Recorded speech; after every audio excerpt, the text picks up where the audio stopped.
indeed a queer-looking party that assembled on the bank. The birds with draggled feathers, the animals with their fur clinging close to them, and all dripping wet, cross and uncomfortable. The first question, of course, was how to get to dry land again. They had a consultation about this, and after a few minutes it seemed quite natural to Alice to find herself talking familiarly with them, as if she had known them all her life. Indeed, she had quite a long argument with the Lory, who at last turned sulky, and would only say, "I am older than you, and must know better." And this Alice would not allow without knowing how old it was, and as the Lory positively refused to tell its age, there was no more to be said. At last the mouse, who seemed to be a person of authority among them, called out, "Sit down, all of you, and listen to me. I'll soon make you dry enough." They all sat down at once in a large ring, with the mouse in the middle. Alice kept her eyes anxiously fixed on it, for she felt sure she would catch a bad cold if she did not get dry very soon. "Ahem," said the mouse with an important air. "Are you all ready? This is the driest thing I know. Silence all around, if you please." William the Conqueror, whose cause was favored by the Pope, was soon submitted to by the English, who wanted leaders, and had been of late much accustomed to usurpation and conquest. Edwin and Morcar, the Earls of Mercia and Northumbria. "Ugh," said the Lory with a shiver. "I beg your pardon," said the mouse, frowning but very politely. "Did you speak?" "Not I," said the Lory hastily. "I thought you did," said the mouse. "I proceed. Edwin and Morcar, the Earls of Mercia and Northumbria, declared for him, and even Stigand, the patriotic Archbishop of Canterbury, found it advisable."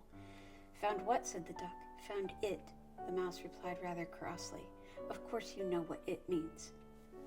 "I know what it means well enough when I find a thing," said the duck. "It's generally a frog or a worm. The question is, what did the Archbishop find?" The mouse did not notice this question, but hurriedly went on.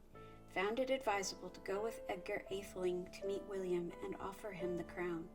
William's conduct at first was moderate, but the insolence of his Normans—" "How are you getting on now, my dear?" it continued, turning to Alice as it spoke. "As wet as ever," said Alice in a melancholy tone. "It doesn't seem dry to me at all." "In that case," said the dodo solemnly, rising to its feet, "I move that the meeting adjourn, for the immediate adoption of more energetic remedies." "Speak English," said the eaglet. "I don't know the meaning of half those long words. And what's more, I don't believe you do either." And the eaglet bent down its head to hide a smile. Some of the other birds tittered audibly. "What I was going to say," said the dodo in an offended tone, "was that the best thing to get us dry would be a caucus race." "What is a caucus race?" said Alice. Not that she wanted much to know, but the dodo had paused as if it thought that somebody ought to speak, and no one else seemed inclined to say anything. "Why," said the dodo, "the best way to explain it is to do it.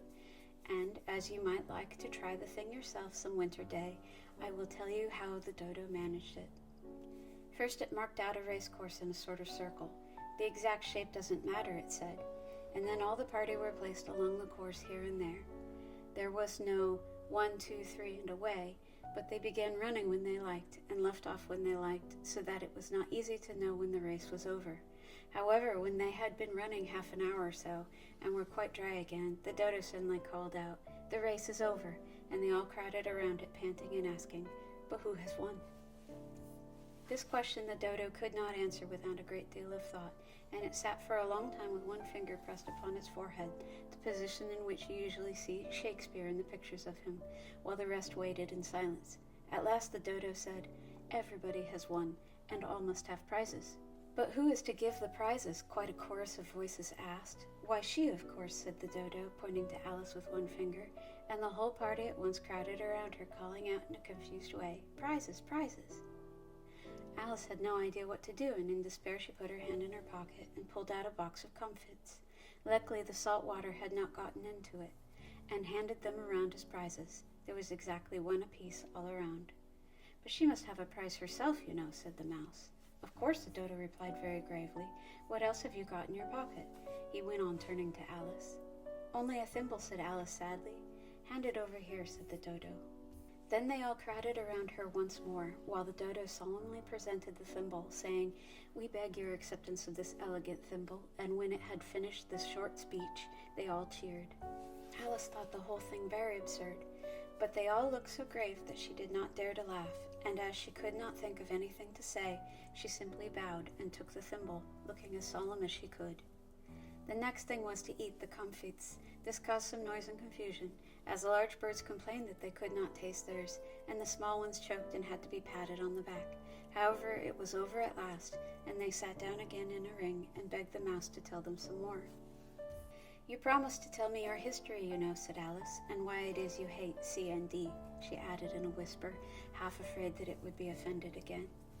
"Mine is a long and a sad tale," said the mouse, turning to Alice and sighing. "It is a long tale, certainly," said Alice, looking down with wonder at the mouse's tail. "But why do you call it sad?" And she kept on puzzling about it while the mouse was speaking, so that her idea of the tale was something like this. "Fairy said to a mouse that he met in the house, 'Let us both go to law, I will prosecute you. Come, I'll take no denial, we must have a trial, for really this morning I've nothing to do.' Said the mouse to the cur, 'Such a trial, dear sir, with no jury or judge would be wasting our breath.' 'I'll be the judge, I'll be the jury,' said cunning old Fury. 'I'll try the whole cause and condemn you to death.'" "You are not attending," said the mouse to Alice severely. "What are you thinking of?" "I beg your pardon," said Alice very humbly. "You had got to the fifth bend, I think." "I had not," cried the mouse sharply and very angrily. "A knot," said Alice, always ready to make herself useful and looking anxiously about her. "Oh, do let me help to undo it." "I shall do nothing of the sort," said the mouse, getting up and walking away. "You insult me by talking such nonsense." "I didn't mean it," pleaded poor Alice, "but you're so easily offended, you know." The mouse only growled in reply. "Please come back and finish your story," Alice called after it, and the others all joined in a chorus. "Yes, please do." The mouse only shook its head impatiently and walked a little quicker. "What a pity it wouldn't stay," sighed the Lory, as soon as it was quite out of sight, and an old crab took the opportunity of saying to her daughter, "Ah, my dear, let this be a lesson to you, never to lose your temper." "Hold your tongue, Ma," said the young crab a little snappishly. "You're enough to try the patience of an oyster." "I wish I had our Dinah here, I know I do," said Alice aloud, addressing nobody in particular. "She'd soon fetch it back." "And who is Dinah, if I might venture to ask the question?" said the Lory. Alice replied eagerly, for she was always ready to talk about her pet. "Dinah's our cat, and she's such a capital one for catching mice, you can't think. And oh, I wish you could see her after the birds. Well, she'll eat a little bird as soon as look at it." This speech caused a remarkable sensation among the party.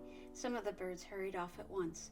One old magpie began wrapping itself up very carefully, remarking, "I really must be getting home. The night air doesn't suit my throat." And a canary called out in a trembling voice to its children, "Come away, my dears. It's high time you were all in bed." On various pretexts they all moved off, and Alice was soon left alone. "I wish I hadn't mentioned Dinah," she said to herself in a melancholy tone. "Nobody seems to like her down here, and I'm sure she's the best cat in the world. Oh, my dear Dinah, I wonder if I shall ever see you any more."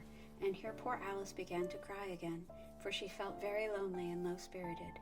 In a little while, however, she again heard a little pattering of footsteps in the distance, and she looked up eagerly, half hoping that the mouse had changed his mind and was coming back to finish his story.